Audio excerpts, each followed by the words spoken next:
Hello, witches and wizards.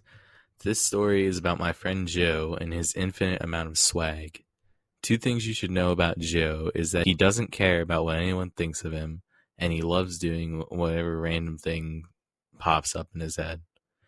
My best example of him doing both of these things is after our graduation practice, our school rented an ice cream waffle truck. While me, Joe, and my other friend Mark were eating them on the outside benches, this girl named Savannah came over to our table. She made some snarky comment, which I thought was weird.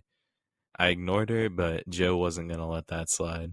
He stood up, looked her in the eye, and said, "Shut the fuck up," then sat back down and continued his ice cream.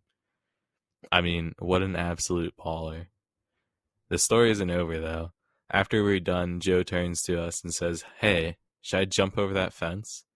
I thought he was joking because the fence he pointed at was about 6.5 feet tall, but he was serious. I told him not to because he could get hurt and there was nothing to really gain from doing it. But that didn't bother Joe, and he had his mind set on it. So he got up and in front of a group of about 35 fellow students prepared to jump the fence. Let me also tell you that there was a much shorter 3-foot fence literally right next to this one, but there was obviously no glory in jumping that one for Joe. He got a good running start and leapt from the ground, and for a second it was kind of like he was flying. I thought, wow, he's really gonna do it. But alas, Joe's hubris caught up with him, and as he reached the top of the fence, his leg got caught, and he fell hard to the ground. But even though he just wiped out in front of basically our entire grade, Joe got up and just walked to the nurse's office like a boss, gaining even more swag in my eyes.